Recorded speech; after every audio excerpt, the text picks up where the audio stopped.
அனைத்து நண்பர்களுக்கும் வணக்கம். உங்கள் ஆஸ்ட்ரோ பழனிசுவாமிகள் பேசுகிறேன். இந்த காணொளியில் கேட்டை நட்சத்திரத்தில் குணாதிசயங்கள் பிராப்தங்கள் என்ன என்பதை பற்றி பிரியாத வரம் வேண்டும் என்ற தலைப்பில் கேட்டை நட்சத்திரத்தை பற்றி டீட்டெயிலாக பார்க்கலாம். இந்த கேட்டை நட்சத்திரத்தின் அதிபதி புதன். இந்த கேட்டை நட்சத்திரம் இருக்கக்கூடிய இடம் காலபுருஷ தத்துவத்தின் 8ஆம் பாவகமாக வரக்கூடிய விருச்சிகம். இந்த விருச்சிகத்திலேயே பார்த்தீங்கன்னாக்க 4 பாதங்களும் இருக்கும். கேட்டை 1ஆம் பாதம், 2ஆம் பாதம், 3ஆம் பாதம், 4ஆம் பாதம் இருக்கும். இந்த விருச்சிகத்தின் அதிபதி செவ்வாய். அப்போது இந்த கேட்டை நட்சத்திரத்தில் பிறந்தவர்களுக்கு செவ்வாயின் வேகமும் புதனின் ஞானமும் அறிவும் ரெண்டும் கலந்து இருக்கும். அதை பற்றி நம்ம டீட்டெயிலாக பார்க்க போகிறோம். இந்த கேட்டை நட்சத்திரத்தில் பிறந்தவர்களை பொறுத்தவரையிலும் நல்ல தோற்றப்பொழிவு இருக்கும். நிறைய பேசுவாங்க. கம்யூனிகேஷன் ஸ்கில் இவங்ககிட்ட நிறையவே இருக்கும். கோபம் இருக்கும், நல்ல குணமும் இருக்கும். ஒருத்தரோட சண்டை போடுறாங்க, ஒருத்தரோட பிரச்சனை இருக்குது அப்படின்னாக்க அவங்கள மறந்துடுவாங்க. அதாவது அந்த சண்டையையும் மறந்துட்டு கொஞ்ச நாள் கழித்து அவங்களோட நல்லாவே பேசக்கூடியவர்களாகவும் இருப்பாங்க. எல்லாரோடையும் அன்போடு பழகணும்னு நினைப்பாங்க. ஆனால் இவங்களுடைய முன்கோபம் கோபத்தால் சில நேரங்களில் சில பேர் எடுத்தெறிஞ்சு பேசக்கூடிய சூழ்நிலையும் ஏற்படும். அதனால் இவர்களுக்கு உறவுகளோட அக்கம் பக்கம் இருக்கவங்களோட சில பகைகளும் இவர்களை சுற்றியே இருந்துக்கிட்டே இருக்கும். குடும்ப வாழ்க்கையை எடுத்துக்கிட்டாக்க நிறைய அன்பை எதிர்பார்ப்பாங்க, அஃபெக்ஷனாக இருக்கணும்னு நினைப்பாங்க. அதே போல் இவங்களை பொறுத்தவரையிலும் காதலும் அதிகம்தான், காமமும் அதிகம்தான். இவங்களுக்கு இதெல்லாம் லேட்டாக தான் கிடைக்குது, அதுதான் உண்மை. இவங்களுடைய வாழ்க்கையில் பார்த்தீங்கன்னாக்க முதல்ல எடுத்த உடனே புதன் திசை வரும். இந்த புதன் திசை எடுத்த உடனே ஒரு 17 வருஷம் உடல்நல தொந்தரவுகள் இவங்களுக்கு இருக்கும். நல்லாவும் படிப்பாங்க. படிக்கக்கூடிய வயதில் புதன் திசை வர்றதுனால நல்லாவும் படிக்கக்கூடிய வாய்ப்புகள் ஏற்படும். பொதுவாகவே பெற்றோர்களுக்கு ஒரு அதிர்ஷ்டத்தை ஏற்படுது. இவங்க பிறந்த உடனே பெற்றோர்கள் ஒரு சாதாரண நிலைமையில் இருந்தால் கூட வீடு வாங்கிறது, சொத்து சேர்க்கறது, ஒரு நல்ல வேலை தந்தைக்கு கிடைக்கிறது, இந்த மாதிரி நல்ல விஷயங்களும் குடும்பத்தில் நடக்கும். இந்த புதன் திசை காலகட்டத்தில் இவங்களுக்கு சின்ன சின்ன உடல்நல தொந்தரவுகள்லாம் ஏற்படும். மற்றபடி பார்த்தீங்கன்னாக்க இந்த புதன் திசை இவங்களுக்கு நல்லாவே இருக்கு. அடுத்தது கேது திசை. இந்த கேது திசை காலகட்டத்தில் ஒரு 17 to 7 வருஷம்னும் போது ஒரு குழப்பங்களால் இவங்க நிறைய அலைகழிக்கப்படக்கூடிய காலகட்டம், காதல் போன்றவற்றில் வயப்படக்கூடிய காலகட்டம். சில பேர்களாக காதல் ஏற்பட்டு பிரிந்து அதுக்கப்புறம் வேற ஒருத்தரோட தான் கல்யாணம் ஆகுது. அது லேட்டாகவே ஆகுது. கேட்டை நட்சத்திரத்தில் பிறந்தவர்களுக்கு திருமணம் லேட் ஆகுது. அதே போல் இவர்களை பொறுத்தவரையிலும் திருமண வாழ்க்கையில் ஒரு கருத்து வேறுபாடோடு தான் ஆரம்ப வாழ்க்கையில் இருந்துக்கிட்டே இருப்பாங்க. ஏன்னா நிறைய பொசசிவாக இருப்பாங்க. இவங்க மனசில் என்ன இருக்குன்றத வாழ்க்கை துணைவரால் கூட அறிந்து கொள்ள முடியாது. பொதுவாகவே வெளிப்படையாக பேசுவாங்க. ஆனால் இவங்களுடைய சீக்கிரட்டை எதையுமே வெளியே விட மாட்டாங்க. மற்றவங்களுடைய சீக்கிரட்டை நீங்கள் இவங்ககிட்ட சொன்னீங்கன்னா அதை வெளியில் சொல்லிடுவாங்க. ஆனாலும் இவங்களுடைய சீக்கிரட்டை இவங்களுடைய ஆள் மனசில் என்ன நினைக்கிறாங்கன்றத புரிஞ்சு கொள்ளவே முடியாது. ஆன்மீகத்தில் அதிக ஈடுபாடு இருக்கும். அதாவது இவங்க தேடல் அதிகம் உள்ளவர்கள். குறிப்பாக வாழ்க்கையில் நம்ம எதுக்காக பிறந்திருக்கிறோம், நம்ம ஏன் இவ்வளோ கஷ்டப்படுறோம், அல்லது ஒவ்வொருத்தரும் ஏன் கஷ்டப்படுறாங்க, ஏன் சந்தோஷப்படுறாங்க என்பதை பற்றி இந்த மறைபொருளை அறிந்து கொள்ளக்கூடிய விஷயத்தில் ஆர்வம் அதிகமாக இருக்கும். தன்னை பற்றி அதிகமாக யோசிச்சுட்டே இருப்பாங்க, பேசிக்கிட்டே இருப்பாங்க, பிள்ளைங்களை ரொம்ப நேசிப்பாங்க, வாழ்க்கை துணைவரையும் அதிகமாகவே நேசிப்பாங்க. பட் இவங்களுக்கு பெரும்பாலும் பார்த்தீங்கன்னாக்க இந்த கேட்டை நட்சத்திரத்தில் பிறந்தவர்களுக்கு ஒரு பொருத்தம் இல்லாத ஒரு திருமண வாழ்க்கை சில பேருக்கு அமைஞ்சிருது. அப்படி அமையும் போது வாழ்க்கை துணைவர் என்னதான் அன்பாகவும் நல்லவராகவுமே இருந்தால் கூட இவங்க அதில் பெரிதாக மகிழ்ச்சி அடையிறதில்ல. ஏதோ ஒரு குறை இவங்களுக்கு இருந்துக்கிட்டே இருக்கும். அந்த வகையில் இவங்களுக்கு ஆஃப்டர் த மேரேஜுக்கு பின்னாடி கூட பார்த்தீங்கன்னாக்க எதிர்பாலினுடைய நட்போ அல்லது காதலோ ஏற்படக்கூடிய வாய்ப்பு உண்டு. இது கேட்டை நட்சத்திரத்தில் பிறந்தவர்களுக்கு அத்தனை பேருக்கும் கிடையாது. உங்களுடைய ஜாதகத்தில் கலஸ்தர தோஷம், லக்னத்துக்கு 7ஆம் அதிபதி வக்கரமாக இருக்கிறாரு, 7ஆம் பாவகத்துக்கு ஒரு பாவகிரகம் இருக்கு. அதே போல் 7ஆம் அதிபதி 5ஆம் பாவகத்திலிருந்து வக்கரம் பெற்றிருந்து, லக்னத்துக்கு சொல்கிறது எல்லாமே 7ஆம் அதிபதி 5ஆம் பாவகத்திலிருந்து வக்கரம் பெற்றிருந்து 7ஆம் இடத்துல சனி, ராகு அல்லது செவ்வாய் அல்லது சூரியன் இந்த கிரகங்கள் இருக்குது, அல்லது அந்த கிரகத்தோட பார்வையில் இருக்குது அப்படின்னா கூட அது கலஸ்தர தோஷம்தான். இப்போ 7ஆம் அதிபதியே கிரகண தோஷம் அடைகிறாருன்னு வச்சுங்களேன், சந்திரனோட கேது க்ளோஸாக இணைஞ்சிருக்கு அல்லது சந்திரனோட ராகு க்ளோஸாக இணைஞ்சிருக்கு அப்படின்னாக்க அதோட இந்த 7ஆம் பாவகத்துக்கு ஒரு அசுப கிரகத்தோட பார்வை இருக்கு அப்படின்னாக்க சனி செவ்வாய் ராகு கேது போன்ற கிரகத்தோட பார்வை 7ஆம் பாவகத்தோட தொடர்புடையதாக இருக்குதுன்னாக்க அவங்களுக்கு முதல் தாரம் வழக்குகளில் ஏற்பட்டு பிரிந்து 2ஆம் தாரம் ஏற்படுது. இதெல்லாம் அந்த ஜாதகத்தை பொறுத்து. ஜென்ரலாக கேட்டை நட்சத்திரத்தில் பிறந்தவங்க கோட்டை கட்டுவாங்க அப்படின்னு நீங்கள் கேள்விப்பட்டிருப்பீங்க. கோட்டை கட்டுறாங்களே இல்லையோ அவங்களுக்கு வீடுன்ற பிராப்தம் உண்டு. அதுவும் புதன் இவங்க ஜாதகத்தில் நல்ல வலிமையாக இருக்குன்னாக்க நல்லாவே இருக்கும். மாமன்கள் ஆதரவு, அதே போல் நண்பர்களுடைய ஆதரவு, நிறைய நண்பர்கள் இதெல்லாமே இருப்பாங்கன்னா நிறைய பேசுவாங்க, நிறைய பேரோட இன்ட்ராக்ட் பண்ணுவாங்க, ஆண் பெண் பேதமின்றி பழகுவாங்க. அதனால நண்பர்களும் அதிகமாக இருப்பாங்க.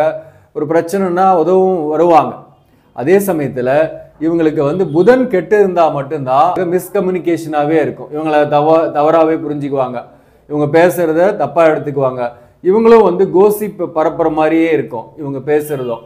அதே போல் இவங்களுக்கு இந்த சுக்கிர தசை கேது தசைக்கு அடுத்தது வரும். இந்த சுக்கிர தசையில் மேக்சிமம் கல்யாணம் ஆகிடுது. அதாவது 17 to 7 24 வயதுக்கு மேலே சுக்கிர தசை வருது. இந்த சுக்கிர தசை காலகட்டத்தில் இவங்களுக்கு பெரும்பாலானோரு கல்யாணம் ஆகிடும். சில பேருக்கு தோஷங்கள் இருக்குது அப்படின்றவங்களுக்கு அப்படியும் அந்த சுக்கிர தசையோட கடைசி காலகட்டத்தில் கல்யாணம் ஆகும். அதாவது எண்டில் கல்யாணம் ஆகிற மாதிரி ஆகும்.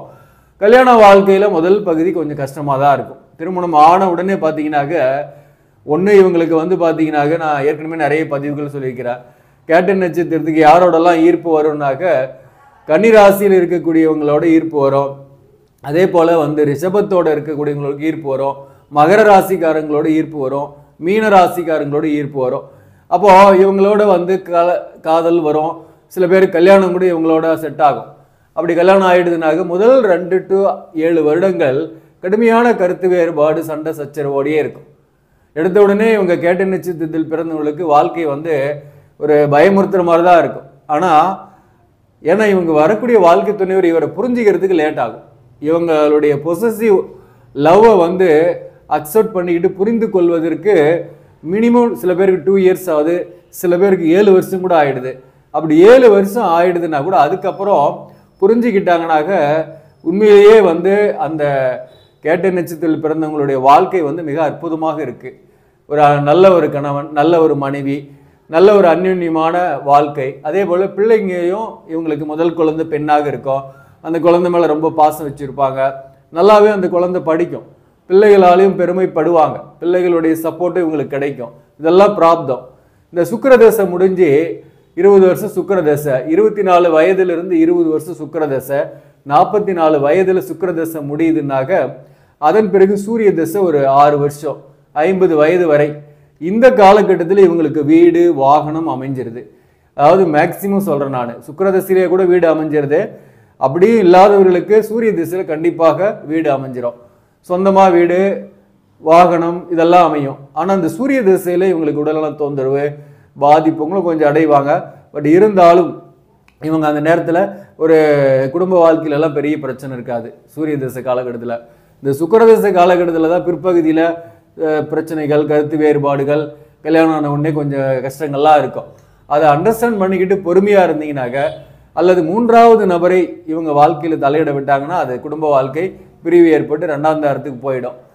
சண்டை சச்சரவு வருதுன்னாக்க அதாவது பெற்றோர்களோ அல்லது மற்றவர்களோ தலையீடுகள் இருக்குன்னாக்க நிச்சயமாக அந்த திருமண வாழ்க்கையில் முறிவுகள் ஏற்படுது.